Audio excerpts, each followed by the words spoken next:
Bismillahirrahmanirrahim. Alhamdulillahirabbil alamin wa sallallahu wasallam ala sayyidina wa habibina Muhammadin wa ala alihi wa itratihi wa ashabihi ajma'in. Amma ba'd. Bisnadina al-muttasil ila shaykhina al-Syekh Muhammad Idris ibni Abdul Rauf al-Marbawi rahimahullahu subhanahu wa ta'ala wa nafa'ana Allah bi ulumihi wa ulumi masyayikhi wa talamizati wa qura'i bahril madhi wa sa'iri musannafatihi wa syurrahiha Allahumma amin. 562 masalah tayamum, mengapa menyapu sampai ke siku. Baik, sekarang kita melihat kepada masalah yang merupakan sambungan kepada hadis yang diriwayatkan oleh Sayyidina Ammar ibn Yasir radhiyallahu taala anhuma yang membicarakan bahawa tayamum itu adalah pada muka dan tangan. Cuma pada tangan tu berlaku pula dua keadaan. Satu riwayat kata tapak tangan saja, ni pergelangan tangan. Satu riwayat kata tu dia sampai ke ketiak, sampai ke bahu. Baik, dan kita semua sedia maklum, alhamdulillah, mazhab kita mazhab Imam Syafi'i. Yang tu pun tak terima, yang ni pun tak terima, iaitu kita ambil ke siku. Baik, sekarang masalahnya tayamum, mengapa menyapu sampai ke siku. Sedangkan hadis yang kita pelajari ini tidak menyokong pula mazhab al-Imam Asy-Syafi'i radhiyallahu taala anhu warḍah. Masalah tayamum, mengapa menyapu sampai ke siku. Ya saudaraku, adalah zahir hadis di dalam masalah 560 itu bahawasanya suruh Nabi sapu dua tapak tangan. Sekira-kira sabdanya al-kaffain, artinya dua tapak tangan. Dua tapak tangan yang dimaksudkan bukan tapak ni saja, semasuk ini sekali, iaitu pergelangan tangan, ya. Ini dan juga ini, sampai sini, sampai kuk, Jadi dua hadis ini langsung tidak menyokong pendirian mazhab Imam Asy-Syafi'i. Namun adakah mazhab Imam Syafi'i tak ada dalil? Hasyadillah, macam mana tak ada dalil? Semua mujtahid mesti ada dalil. Cuma mujtahid yang setuju tak setuju itu masalah lain. Walikullin wijha wa muwalliha fastabiqul khairat. Fala budda an yakun li kulli faqihin dalil. La budda an yakun li kulli faqihin dalil. Wa illa fa kaifa yajtahid? Fa innal ijtihad far'ud dalil. Biduni dalil la ijtihad. Biduni dalil la ijtihad aslan. Lianna al-ijtihad ibarah an istifrag al-faqih al-wus'a fi istinbat al-ahkam asy-syar'iyyah min an-nusus ad-diniyah.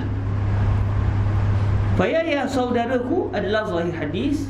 Ya saudaraku adalah zahir hadis di dalam masalah 560 itu bahawasanya suruh Nabi sapu dua tapak tangan. Sekira-kira sabdanya al-kaffain, artinya dua tapak tangan. Maka mengapa di dalam mazhab Syafi'i sampai dua siku? Baik, ini peranan kita. Bukan kita nak ta'assub, tidak. Kenapa Syekh dia tulis ini ta'assub mazhab Syafi'i, macam mazhab Syafi'i saja betul? Bukan. Peranan kita di dalam mempelajari fiqh adalah untuk meneliti apa pendirian fuqaha.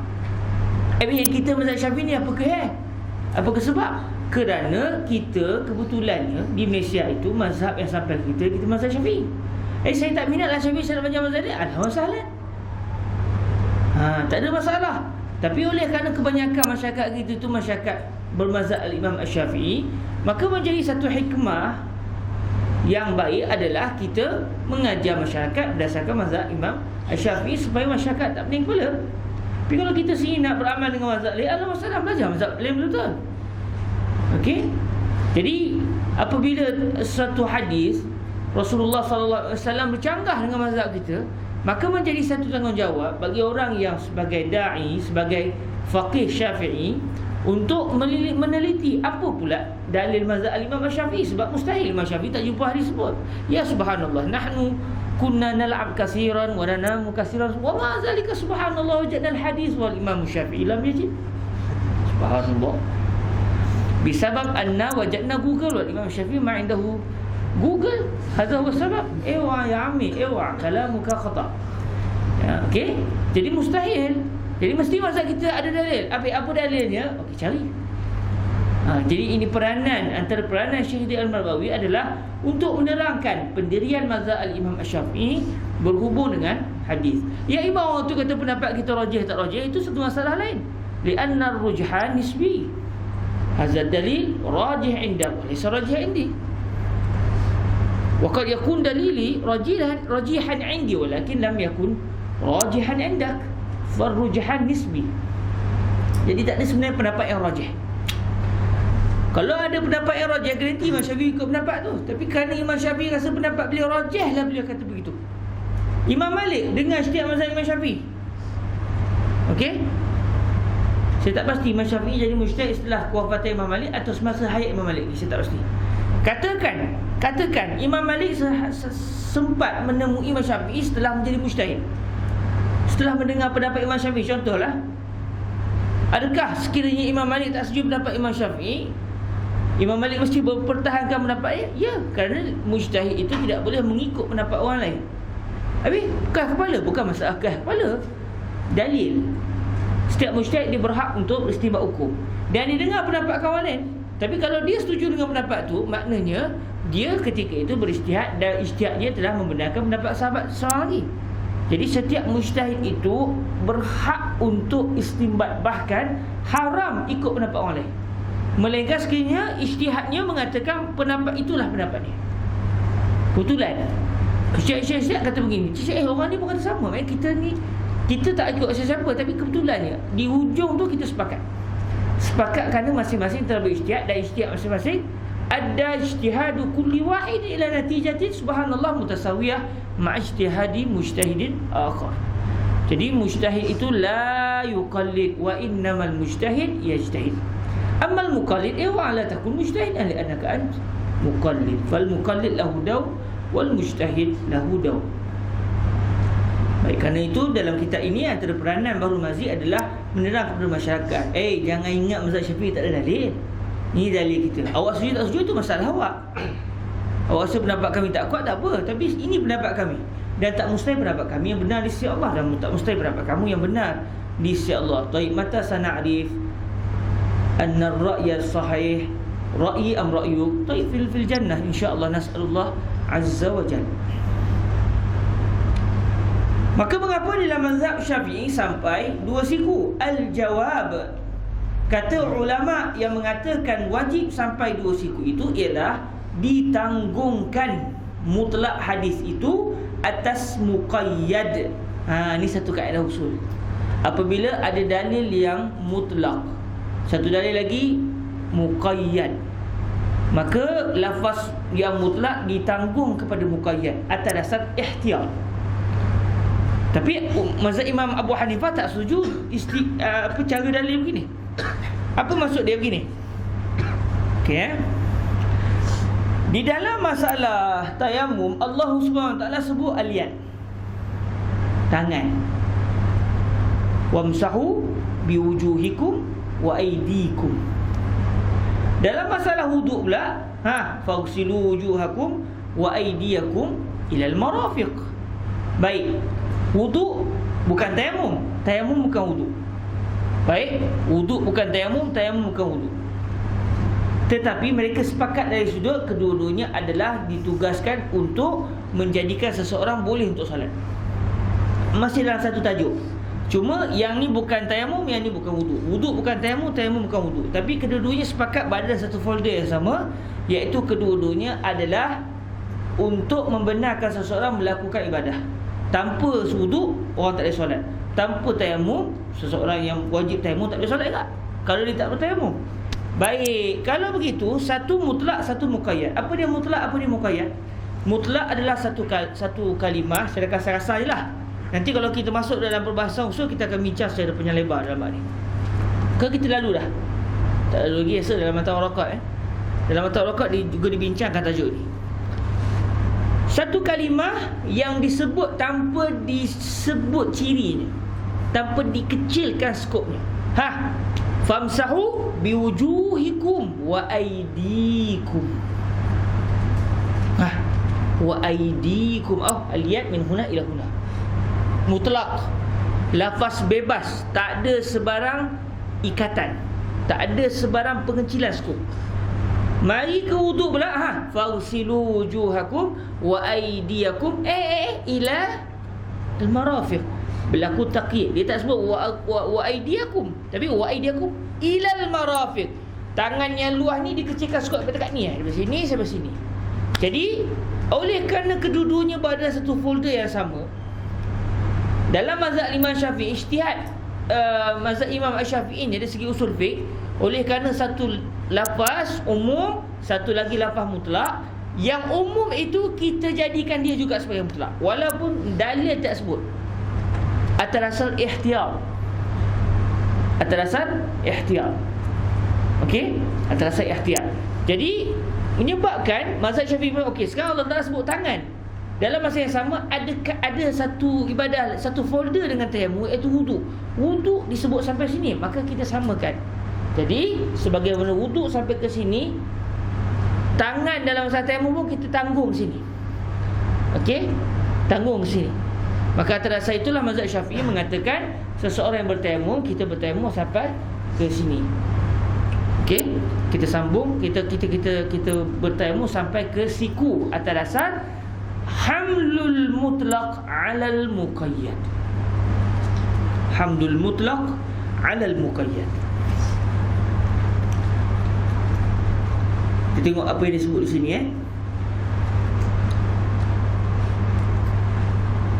Al-jawab, kata ulama yang mengatakan wajib sampai dua siku itu ialah ditanggungkan mutlak hadis itu atas muqayyad dengan dalil daripada hadis lain sebagai di dalam al-um, yakni bunyi hadis itu mengatakan dua tapak tangan, tetapi maksudnya berkait sampai ke siku. Okey, hadis kata sampai ke sini, sampai ke tapak tangan. Baik, kita gabungkan sekali dengan satu lagi hadis yang satu lagi tu, maka dibawa sampai ke siku. Sebab kita kata okey, saya menyapu tangan sampai ke siku. Okey, bila kita sapu sampai ke siku, dalam masa yang sama dia juga merangkumi sapu sampai ke ni. Okey, pergelangan. Kalau kita kata sampai ke sini saja, buat ke Tuhan suruh sampai ke sini, takkah kita dah berada dalam satu masalah? Walaupun sebenarnya di akhirat Tuhan takkan azab, tapi mana yang lebih baik? Baik, kalau kita sampai ke siku, bukan kita juga telah menyelesaikan masalah sapu sampai ke sini? Kalau katakan di akhirat nanti Allah Ta'ala kata sebenarnya tayammum ni sampai sini je, kita tak salah. Saya lebih lagi. Jadi selesailah, saya telah melakukan yang sepatutnya. Macam kisah saya pernah hadapi di Al-Azhar Al-Syarif ketika semayang jenazah. Kita diminta semayang jenazah takbir berapa kali? 4 kali. Masa saya belajar dengan Syekh Amru satu pagi di Masjid Al-Azhar, tengah mengaji, tiba-tiba ada orang masuk ke dalam ruang magharibah, maklumkan kepada Syekh Amru Al-Wirdani ada jenazah. Minta Syekh dan juga anak murid pakat-pakat pergi solat jenazah. Masa tu mungkin dalam pukul 7.30, gitulah, pukul 8 gitu, pagi. Jadi Syekh kata okey, kita berhenti sekejap, kita pergi solat jenazah. Pergilah. Bila pergi solat jenazah, orang pakat jemputlah Syekh jadi imam. Syekh kata, ada ke anak si mati? Dia orang kata ada. Ni tunjukkan satu pakcik. Pakcik tu mungkin sekitar dalam 40-an masa tu. Jadi Syekh kata sebenarnya afdal jadi imam bukan saya, tapi kamu selaku anak. Elok kamulah jadi imam. Jadi orang kata, gitu kamulah jadi imam. Jadi si pakcik ni pun, setelah orang pun suruh, dia pun mara ke depan. Dia mara ke depan, dia pun mulalah sembahyang jenazah. Allahu Akbar. Saya Allahu Akbar, 2 kali takbir. Kami pun baca selawat. Allahu Akbar, Allahumma ighfir lahu. Allahu Akbar, Allahumma la tahrimna ajrahu. Allahu Akbar. Kami dah apa ini? Nak baca pula kan? 5 kali takbir. Allahu Akbar. Sudah 6 kali takbir. Saya berceramuk tu, macam mana sembahyang kita ni? Allahu Akbar. Saya tak ingat berapa kali takbir, tapi yang penting lebih daripada 4. Sehinggalah ada seorang pakcik penyelamat. Dia belakang, dia kata, "Khalas ya ammi." Assalamualaikum warahmatullahi. Assalamualaikum warahmatullahi. Elok-elok pula tu, terus bagi salam Setelah ada seorang pakcik penyelamat kata khalas kan. Ketika dia dengar kalimah khalas, Assalamualaikum warahmatullahi. Memang jadi isu lah. Apa ni sembahyang jenazah sampai 7-8 kali takbir kan? Jadi Syekh pun sebut sah sembahyang sebab yang dituntut 4, walaupun dia buat lebih, tetapi dia telah melakukan yang dituntut iaitu 4. Dalam mazhab Syafi'i kita, kalau takbir lebih tidak membatalkan. Okey, tapi dia orang tak puas hati. Dia kata tak sedap lah Syekh jadi sekali lagi. Macam semacam je semayang jenazah banyak tapi akhir Syekh kata tak apa, kita semayang sekali lagi jadi abang tadi penyelamatnya Pakcik Kholas tu lah, tapi batal sebenarnya Pakcik Kholas tu. Okey, tapi ingat sebab dia selamatlah kami. Dalam masa yang sama semayang itu juga sah kerana dia telah menyelesaikan 4. Okey, walaupun dibuat lebih dalam masalah itulah jangan pula kita kiaskan benda lain. Itu kita semayang, kita buat 4 kali rokok, yang penting kita dah melakukan 1 rokok dia setiap masalah tu dia ada perbahasan dia terperinci. Baik, dengan dalil daripada hadis lain sebagai di dalam yakni bunyi hadis itu mengatakan 2 tapak tangan. Hadis itu bunyinya 2 tapak tangan, tetapi maksudnya berkait sampai ke siku. 2 tapak tangan, bukan takat tu, ada lagi sampai ke siku, untuk menggabungkan keseluruhan hadis yang saling bercanggah. Adapun ulama yang mengatakan sapu 2 tangan sahaja itu ialah ditanggungkan atas zahir hadis dan zahir ayat Quran, yakni beramal mereka itu dengan zahirnya. Tetapi yang elok kita amalkan ialah sapu sampai ke siku, supaya keluar kita daripada khilaf. Sebab apa? Zahir ayat Quran tak sebut sampai mana, umum gitu. Mari pula hadis datang untuk menerangkan. Jadi hadis sebut sampai ke siku, sampai ke tapak tangan. Jadi ulama sebahagiannya mengatakan inilah yang dikehendaki oleh Al-Quran, sebab Al-Quran datang dalam bentuk umum. Datang hadis menjelaskan lagi apakah yang diinginkan Al-Quran, iaitu sampai ke tapak tangan. Jadi setiap orang ada dalil. Cuma kawan ni nampak okey, ayat ni umum, sampai ke sini pun boleh, sampai ke ketiak boleh. Mari hadis terangkan, kita pakai hadis lah. Peranan hadis menerangkan apa yang diinginkan oleh Allah Subhanahu Wa Taala. Mazhab Syafi'i pula kata kalau begitu kita telah berpegang dengan satu dalil tolak satu dalil. Dalam masa yang sama ada syabih kepada tayamum, iaitu wuduk. Kenapa wuduk sampai sini, kenapa tayamum sampai sini? Sedangkan kalau nak kira ibadah yang agak lain ini, yang bersifat darurat, patut itu yang perlu berhati-hati lagi. Patutnya kalau wuduk sampai sini, tayamum patut lebih lagi. Sampai sini ke? Sebab dia ibadat darurah. Baik, kita gabungkan, kita jadikan dia sampai ke sini. Itu masing-masing berbeza pendapat di dalam memahami nas. Jadi berbezalah pendapat mereka dalam masalah fiqh. Okey? Dalam masa yang sama ada juga hadis yang menunjukkan bahawa sampai ke siku. Ada juga hadis, cuma hadis itu dihukumkan oleh para ulama hadis itu berstatus dhaif. Namun kenapa mazhab Imam Syafi'i pegang? Mungkin hadis itu dhaif tapi sudah diangkat status menjadi hasan. Kerana mungkin saya tak mengkaji secara dalam, tapi nak ceritanya kalau kita baca secara lumat mazhab Syafi'i, kita akan nampak, wih, mazhab kita lah mazhab kuat. Tapi orang mazhab Maliki pula, mazhab kita lah mazhab yang kuat. Kerana setiap mujtahid itu dia sudah terlalu matang sehingga hujung pendapat dia itu adalah merupakan konklusi otak dia di dalam memahami dalil-dalil syarak. Sebab tu baru ulama Al-Azhar bila sebut masalah khilaf fiqh ni akan sebut wa kullu min rasulillahi multamisun gharfan minal bahri aw rashfan minad diyami. Dipetik daripada kitab Al-Burdah. Semua mereka itu sebenarnya semuanya datang daripada Nabi. Apa yang mereka fikirkan itu semuanya bersumberkan daripada Nabi sallallahu alaihi wasallam. Kawan ni faham gini, kawan ni faham gini. Jadi kesemuanya berhujahkan dengan hadis Rasulullah, berhujahkan dengan ayat Quran. Cuma walau bagaimana persoalannya betul, siapa yang betul tu tak tahu. Hanya kita akan tahu di akhirat nanti. Dalam masa yang sama di dunia kita hanya dipertanggungjawabkan berdasarkan apa yang zahir. Si mujtahid dia berhak berijtihad. Kita pula tak berhak ijtihad. Kita peganglah mana-mana pendapat mujtahid, kerana mereka itu jambatan kita kepada sampai kepada kehendak Allah Subhanahu wa taala. 563 masalah terakhir untuk malam ni. Sikit je. Macam mana kan rezeki kita kan. Tapi tak apa kita nak khatam ni. Baik. Masalah tayamum kerana najis di anggota orang yang berhadas. Masalah tayamum kerana najis di anggota orang yang berhadas. Apa masalah ni? Saya tak baca lagi. Tapi gini, orang dalam wudu, seseorang yang berwudu tapi dia boleh lepas buang air, contoh katakan dia lepas buang air besar, dia pun dalam keadaan tak basuh tu, selamba gila kan, dia ambil wudu. Wudu bukan di kemaluan kan? Kita bukan berwudu di kemaluan. Kita wudu kita anggotanya 4, muka, tangan, kepala, kaki. Yang kawan tu tak basuh lagi, sah tak wudu? Sah tak wudu? Pernah buat? Dia kena buat sekali boleh ingat. Tapi buat sekali lah kan. Lepas tu macam mana cara dia? Tak tahu rasa tu cara macam mana. Kau bincang lah, fikirlah macam mana nak selesai tu. Saya ni ambil wudu tapi tak buang. Saya buang air tadi, lepas buang saya tak istinja, saya terus berwudu. Sah tidak sah wudu? Baik, sebelum orang tu jawab sah tak sah, orang tanya balik, habis tu kena buat apa lepas tu?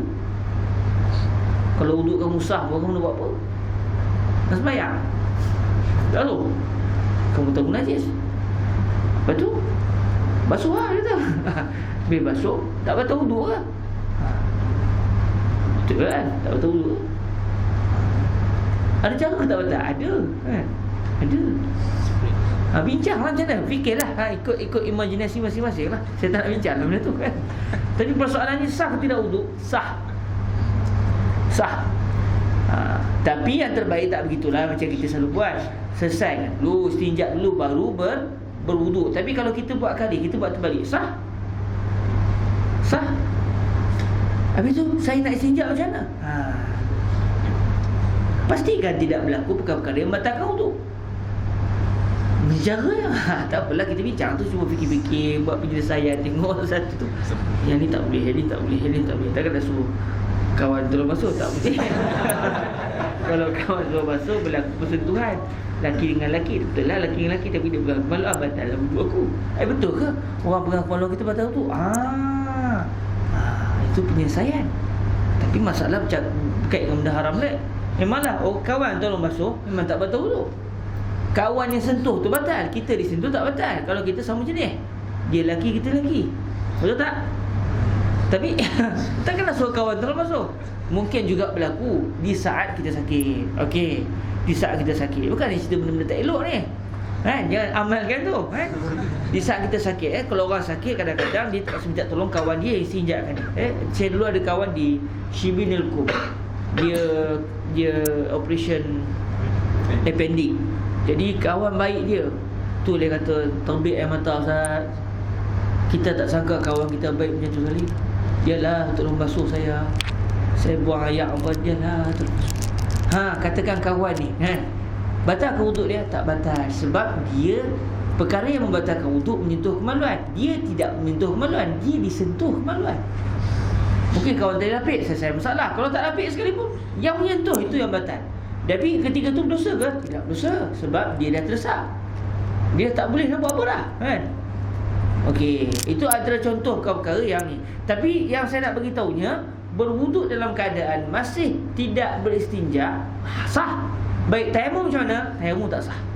Kenapa? Sebab tayamum ni ibadah yang berat. Ibadat yang lemah. Jadi hukum dia agak berat. Tak macam ni. Contoh, orang berwuduk kalau murtad tak batal wuduk, tapi orang tayamum murtad batal tayamum. Dalam mazhab Syafi'i kita dibincangkan, kerana dia ibadat ilmah, asal disenggong sikit habis dia. Macam kita lah, orang tak kuat, senggong sikit jatuh dia. Tapi kalau orang kuat, mau senggong sikit, senggong kamu balik. Tengok siapa yang kuat kan. Jadi orang kuat disenggong dia tak jatuh, tapi orang lemah disentuh sikit jatuh dia. Begitulah perumpamaan kasar-kasar. Ini ke masalahnya? Entah, kita bacalah. Kalau tak kena, ambil dah ia sebagai tambahan ya. Sebab saya memang tak baca, saya tak berani nak baca di rumah, kerana kitab ini menarik Kata Nawawi radhiyallahu taala anhu,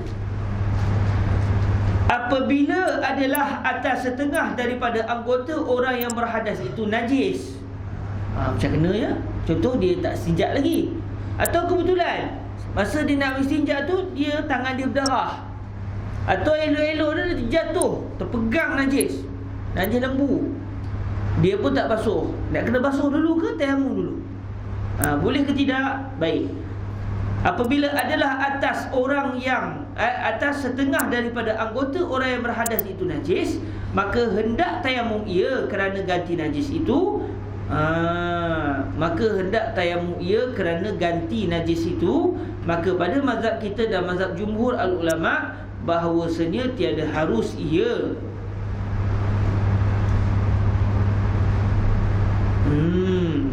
Okey. Maka hendak tayamum ia kerana ganti najis itu. Kerana ganti najis itu. Ini bukan masalah yang kita bincang ni. Tapi apa yang dimaksudkan masalah ni? Lagi, kata Nawawi, apabila adalah atas setengah daripada anggota orang yang berhadas itu najis, maka hendak tayamum ia kerana ganti najis itu. Maknanya dia nak bertayamum sebagai ganti kepada istinja, atau tayamum sebagai ganti untuk menghilangkan najis yang kena ke tangan dia. Contoh, adakah itu maksudnya? Maka pada mazhab kita dan mazhab jumhur al-ulama, bahawasanya tiada harus ia. Dan kata Ibnu Hanbal rahimahullahu ta'ala, harus tayamum apabila adalah najis itu atas badannya, dan tiada harus ia apabila ada ia atas kainnya. Dan bersalah-salahan ashabnya pada wajib ulang semayang yang begini. Dan kata Ibnul Munzir adalah Al-Thawri dan Al-Auza'i dan Abu Thawr berkata mereka itu boleh disapu tempat najis itu dengan tanah dan sembahyang ia, wallahu a'lam.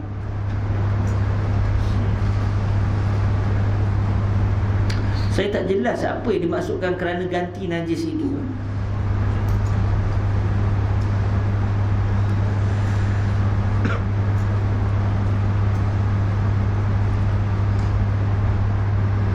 Kita buka balik ni Syarah Nawawi ala Sahih Muslim ni.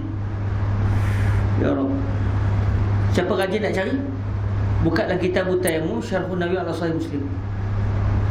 Siapa rajin? Siapa nak try?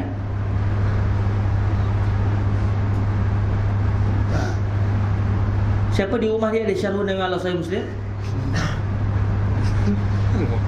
Tak boleh lagi. Siapa di rumah dia ada maktabah? Yang di maktabah tu ada Syarah Nawawi ala Sahih Muslim? Ada? Asal ada tu. Rumah Perak tak ada tak? Okey. Sebab saya nak pastikan sungguh adakah kerana ganti najis itu memang nas Imam Syafi'i, Imam Nawawi, atau itu adalah tambahan daripada Syekh Al-Nawawi. Sebab yang takat-takat dibincangkan ulama itu masalahnya, iaitu sekiranya di badan seorang tu ada najis, dia nak bertayamum bukan nak ganti najis tu, tapi dia nak tayamum sebab nak sembahyang lah. Dia air tak ada, contoh air tak ada, atau dia tak boleh guna air, dia nak bertayamum. Okey, contoh air ada tapi masalah nak pergi ke air tu dia kena berdepan dengan singa. Ni najis ada ni, dia baru lepas istinja dengan istinja kan, katakan batu pun tak ada, batu pun tajam, pegang-pegang berdarah tu tak boleh. Okey, ataupun di tangan dia tu berdarah, tangan berdarah tak boleh pakai batu. Yang boleh pakai batu di situ je, di dua kemaluan tu. Tangan berdarah, contoh pegang najis anjing ataupun najis lembu lah kan, kita ambil najis yang tak berat, tak boleh ambil tanah ataupun debu ataupun batu, tak boleh. Istinja guna batu ni di kemaluan saja.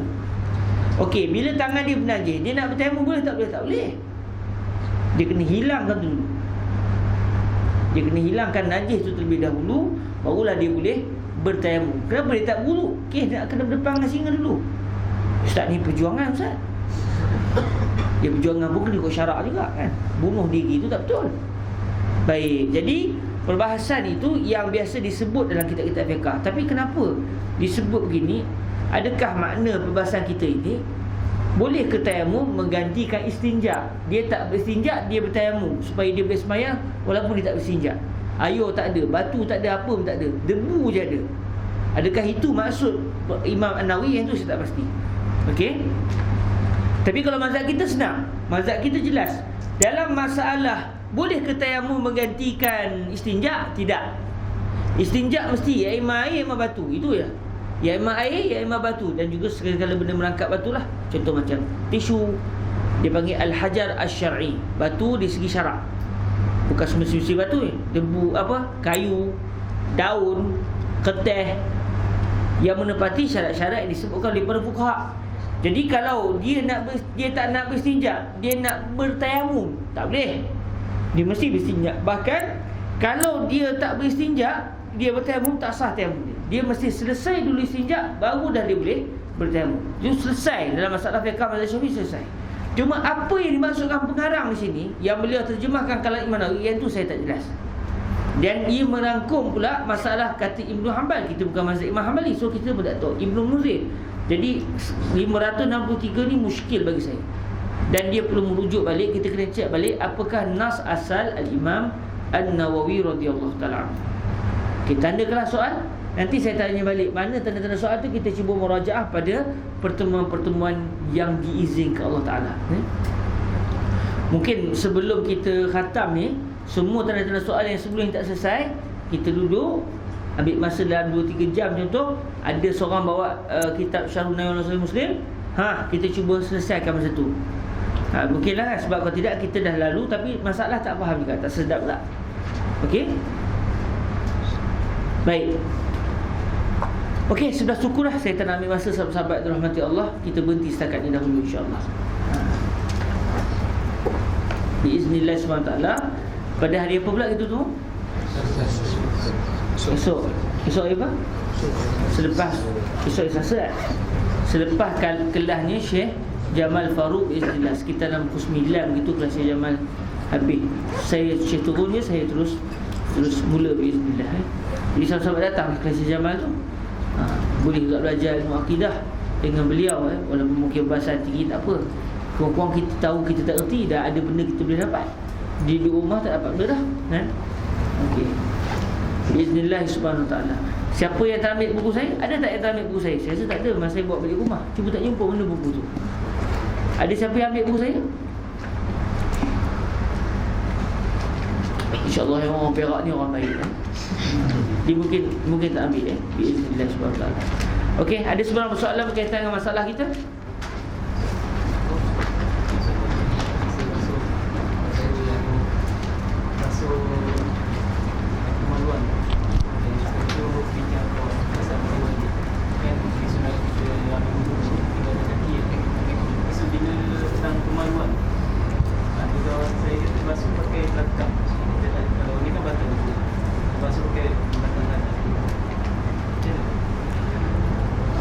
Isu dia, sahabat kita tanya tentang mandi junub. Ini masalah apa kita?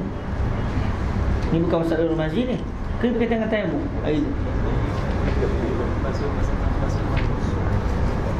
Kita kaitan juga lah. Okey, sahabat kita tanya, satu orang mandi junub, dia disunatkan basuh kaki lah kali. Dia sunat berwuduk dan basuh kaki lah kali. Sebenarnya mazhab Syafi'i tidak. Pendapat yang kuat mutamat berwuduk seperti biasa. Kaki itu tidak ditakhirkan, diawalkan. Nabi buat kata sebagai ulama kita untuk menunjukkan nak buat macam itu pun tak ada masalah. Tapi mana lebih aula bagi kita berwuduk secara semula. Itu satu. Dan ada ulama kata sebenarnya Nabi buat begitu kerana Nabi mandi dalam bejana. Zaman dulu mana ada tandas khusus dalam rumah. Jadi mandi cara orang dulu ni kena tahu juga. Kalau kita terdesak, kita tahu cara. Ada satu macam balang besar begitu, tempayan besar begitu. Nabi masuk dalam tempayan tu, Nabi berdiri dalam atas tempayan. Jadi kaki Nabi dalam tempayan. Bila Nabi mandi, air tak tumpahlah ke rumah, masuk ke tempayan tu. Jadi kaki Nabi akan kalau Nabi wuduk siap-siap, nanti Nabi akan keluar dari tempayan, kena tanah. Jadi dua kali pula nak kena basuh kaki lagi. Sebab dalam tempayan tu Nabi keluar-keluar, pijak tanah. Kan? Sebab rumah dia bukannya ada kapet zaman dulu kan. Jadi oleh begitu, bila Nabi dah selesai mandi itu, Nabi pun keluar, Nabi basuh kaki Nabi, supaya lepas tu Nabi pun dapat membersihkan kaki dari tanah. Itu sebagai ulama faham begitu. Tadi yang fahamnya secara begitu adalah Fadilatul Syekh Yusri Rushdi. Itu masalah basuh kaki itulah. Jadi pendapat muktamad mazhab kita tidak begitu. Pendapat muktamad mazhab kita, kiranya tak ada masalah, yang baik adalah kita berwuduk secara sempurna, termasuk dah basuh kaki. Kemudian barulah kita start mandi junub. Sebelum mandi junub. Tetapi semasa dia punya tertib dia berwuduk kemudian mandi. Berwuduk kemudian mandi. Tapi semasa masa nak berwuduk itu, kita dah niat dah mandi junub. Kalau tidak, kita basuh muka tu tak kira juga. Kalau kita tak niat mandi junub, kita niat wuduk, dapat pahala wuduk lah. Tapi bila wuduk tu tak terangkat dah dosa tu. Jadi kena mandi dan pastikan pula anggota wuduk kena air pula. Tapi kalau masa kita berwuduk tu, contoh kita berwuduk, basuh muka apa semua dengan niat saja aku mengangkat dosa, dan ini adalah sunat bagi wuduk. Sunat wuduk kan? Sunat wuduk pula sunat mandi junub, berwuduk. Jadi saja aku angkat besar, lepas tu basuh muka. Apa yang berlaku? Terangkat adas besar, secara tak langsung terangkat juga adas kecil. Okey. Kemudian dalam masalah apa yang Aki sebut tadi, dia tak basuh kemaluan.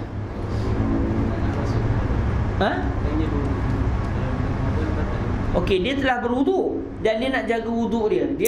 Bila dia mandi itu, dia kemaluan tak kena air lagi. Akhirnya dia kena pastikan air kena kepada kemaluan. Tak semestinya air kena kepada kemaluan mesti digosok.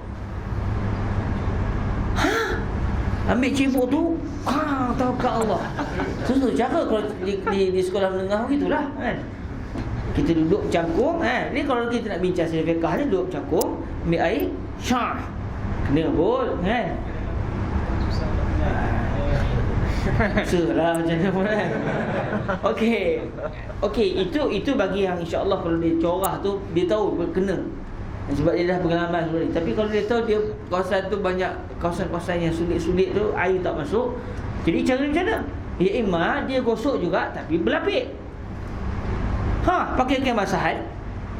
Dia corahkan air, lepas tu dia gosok melalui kain basahan daripada luar. Maknanya tangan dia kain basahan kemaluan. Jadi dia menyampaikan juga air kepada kemaluan, tapi dengan tangan dia itu ditutupi oleh kain basahan tadi. Selesai juga masalah. Saya Ustaz kebetulan, minta maaf nak cerita kan. Kain basahan tak ada. Jadi itulah, tawakal Allah lah. Tak maaf Ustaz. Jadi macam mana?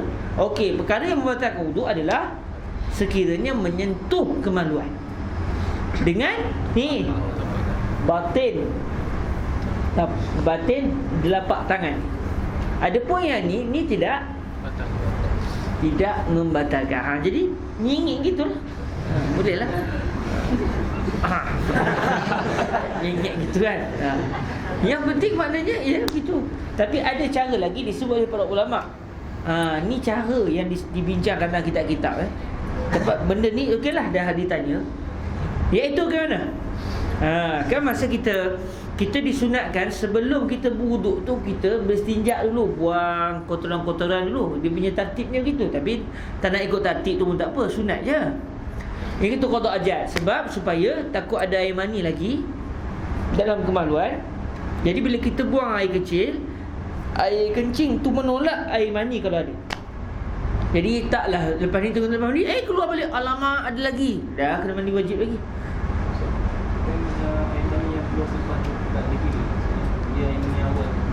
Tak dikira juga. Dia dimasukkan air mani yang kedua tu sekiranya telah keluar. Dia telah keluar, alam, kenapa keluar awal sangat? Dia pun tak ada. Dia pun ambil dalam picagari tu. Dia pun keluarkan sekali kan. Saya pun tak tahu boleh ke tidak boleh tu. Katakanlah kan. Air mani tu yang tidak ni, yang tidak wajib, yang tidak mewajibkan mandi. Tapi air mani yang masih lagi dia keluar tak habis, masih lagi dalam. Minta maaf lah orang perempuan kan, agak sulit lah pula kan. Bahasa ni kau mesti senyap je lah kan. Ni masalah orang lelaki ni, sakit tuan sakit tuan. Tapi masalah fiqh ni kita cerita betul-betul lah. Betul lah saya dah kahwin, kurang lah malu tu sikit kan. Ceritanya agak sopan sikit lah kan. Masih sopan lagi insyaAllah kan. Jadi yang dimasukkan air mani kali kedua itu tidak mewajibkan mandi, iaitu yang telah keluar. Telah keluar, itu kita ambil Kita cuba bayangkan, basuh kerampi 3 hari, dia pergi masuk pada saluran kencing tu, akhirnya terkeluar balik. Keluar tu keluar kali kedua, bukan keluar kali pertama. Adapun baki dia tak keluar lagi. Dia dah keluar tapi ada lagi dalam tu. Dia apa? Dia RNR. Okey, dia RNR ni. Tengah-tengah mandi, Allah, mak keluar balik 2-3 titik. Mandi sekali lagi. Sebab kenapa? Dia sudah dianggap keluar air mani. Jadi mazhab Syafi'i zahir terus. Sekarang keluar tak? Keluar, okey mandi. Setiap kali keluar mandi. Cuma kalau ada orang tu diuji Tuhan sakit salisul mani, dia panggil daimul hadas. Ada juga dibincangkan oleh para ulama salisul mani. Air mani keluar tak habis. 11 minit keluar. Larat pun nak mandi sampai 24 jam. Bukan 24 jam, selang sejam mandi. Selang setengah jam mandi. Nayarlah bersih sangat. Elok macam saya hitam putih tu pun. Itu dia dipanggil daimul hadas. Jadi dalam masalah ni, kalau agak-agak nak perinci ni, itulah pula benda tu kita alami ya. Cara dia orang perempuan pun boleh guna. Bila kita nak mandi junub, kita buang air dulu. Buang air besar, buang air kecil. Okey? Kemudian kita hilangkan najis-najis yang ada di badan, kesan-kesan hadas tu kita buang semua. Kemudian kita pun boleh juga serentak, tak ada masalah. Tapi kalau kita nak keluar dari khilaf, kita buang dulu kotoran-kotoran di sekitar kawasan terbabit di badan kita, sama ada kesan mani ke kesan mazi ke, kita buang semua. Ni bagi orang kahwin jelas lah benda ni Kamu yang tak nikah lagi mungkin pening nak faham, tak apalah, ambil dulu bukan nak kena ni Cuba biar lekat dulu, tak apa. Seorang kita dah ada ilmu tu. Jadi mungkin juga masa contoh orang lelaki dia accident mak buat macam mana, dia pun boleh buat juga Cuma bila orang accident ni tak tahu keluar mazi ke tidak, air mani tidak najis tapi kotor dipanggil benda yang menjijikkan juga. Jadi bersihkan apa semua, lepas tu dia basuh kemaluan. Masa dia basuh kemaluan, dia niat dah mandi junub sebelum ambil uduk. Masa dia basuh kemaluan tu, anggota yang mula-mula dia basuh adalah kemaluan dia. Dalam keadaan dia mendatangkan niat mandi junub. Cuma dia niat lain sikit. Sahaja aku mengangkat hadas pada kemaluan sahaja. Sahaja aku mengangkat hadas besar pada kemaluan sahaja. Jadi dia corahlah macam mana pun, hanya kemaluan dia saja terangkat hadas. Apa yang berlaku ketika itu? Dia telah memegang kemaluan dia. Dia menggosok sebab nak pastikan air kena, iaitu kena pada kawasan yang kalau berdiri tertutup, kalau duduk terbuka. Iaitu kalau orang lelaki, kalau orang belakang lah, bila kita berdiri dia tertutup, bila kita duduk dia terbuka. Jadi kawasan yang terbuka, tutup tu, itu dipanggil zahir dalam mazhab Syafi'i. Okey, ada pun kawasan duduk pun tak zahir, berdiri pun tak zahir, iaitu dalam tu tak perlulah kena tontonnya. Tak perlu masukkan situ sebab dia dah kawasan batin. Kita mandi ni pada kawasan zahir. Adapun kemaluan belakang, bila kita duduk mesti ada kawasan yang terbuka. Bila kita berdiri dia tertutup dengan dua papan punggung. Itu ada dianggap zahir. Maka sebab tu bila mandi junub dia kena duduk untuk memastikan air kena di kawasan itu. Okey. Masa dia basuh tu dia kata saja aku mengangkat hadas besar pada kemaluanku saja. Jadi apa yang berlaku? Dia memegang kemaluan. Batal tak wuduk dia? Dia tak wuduk lagi. Jadi tak ada wuduk yang terbatal. Wuduk pun tak wujud lagi. Hadas besar terangkat tak pada kemaluan? Terangkat. Kemaluan ni anggota wuduk ke? Mana ada anggota wuduk? Baik. Sebab bila kita mandi junub, terangkat hadas besar, terangkat juga hadas kecil. Oleh kerana kemaluan ni tak ada hadas kecil, dia ada hadas besar je, terangkat hanya hadas besar saja pada kemaluan. Kemudian kita ambil wuduk. Bila kita ambil wuduk, kita pun niat saja aku sekarang ni angkat hadas aku pada semua kenai, semua bahagian badan aku yang kenai. Okey, aku angkat hadas besar sekali. Kita niat baru pula. Maka bila kita basuh muka dengan tujuan berwuduk, dalam masa yang sama ketika tu kita niat, okey sekarang semua air yang kena pada anggota badan aku angkat hadasnya. Aku berniat angkat hadas sekali. Masa basuh muka, terangkatlah hadas besar pada muka dan terangkat juga hadas kecil. Begitu. Jadi Lepas dia mandi tak perlu lagi ambil wuduk. Bahkan kalau dia tak ambil wuduk sekalipun, dia basuh kemaluan dengan niat begitu saja, aku mengangkat hadas besar pada kemaluan saja. Kemudian dia mandi dengan keadaan tak berwuduk, tetap dia tak perlu berwuduk selepas dia mandi junub. Sampai bahkan ulama bincang pula, katakan dia mandi, dia basuh kaki dulu. Elok basuh kaki, terkentut pula. Alamak, dia pun sambunglah mandi. Basuh badan, basuh apa semua. Apa yang berlaku? Badan dia ada besar, semua tak ada dah. Ada kecil? Kaki saja badan besar, badan kecil. Muka tak ada badan kecil. Sebab dia kentut sebelum basuh tangan, sebelum basuh muka, sebelum basuh kepala. Jadi muka, tangan, kepala terangkat ada besar, terangkat ada kecil. Saya nak sembahyang nak buat macam mana? Basuh kaki dengan niat mengangkat ada kecil pada kaki bila sembahyang. Itu perincian-perincian dalam perbahasan fiqh. Panjang pula dalam masalah. Tapi kebetulannya benda ni berkait dengan kehidupan harian, mungkin elok jugalah bincangkan. Siapa yang nak balik dah boleh balik sebab kita punya majlis dah habis ni. Kalau ada siapa yang nak balik, jangan rasa malu-malu. Sebab kadang-kadang bila sahabat bertanya, kita mungkin saya ada hand nak balik apa, okay, dia boleh balik, tak masalah. Majlis kita dah habis cuma tak selawat je lagi. Siapa nak balik-balik, sambil-sambil balik tu selawat seorang-seorang. Saya baca dulu soalan ni. Soalan ni untuk Ustaz Nazrul. Untuk saya ni soalan ni. Siapa yang tulis soalan ni? Bagi tanya juga, cakap dia kata, saya sedap je ambil, kita nak tanya orang lain. Sibuk lah jawab Tanya juga tu kecil hati Kalaulah pasangan suami isteri ni melahirkan anak luar nikah dan akhirnya mereka bercerai, dan di atas sebab perempuan ini perbahasan yang berkaitan tajuk lain ni, bukan tajuk kita ni. Lepas saya tak jawab soalan ni, cuma siapa punya si fulan ni dia boleh tanya saya. Sebab kita takut ambil masa kawan-kawan. Siapa yang tak jelas perbahasan kitab baru masjid ni boleh tanya.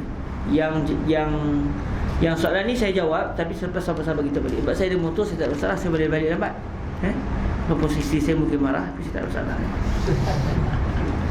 Dan isteri saya orang yang baik Orang Perak baik.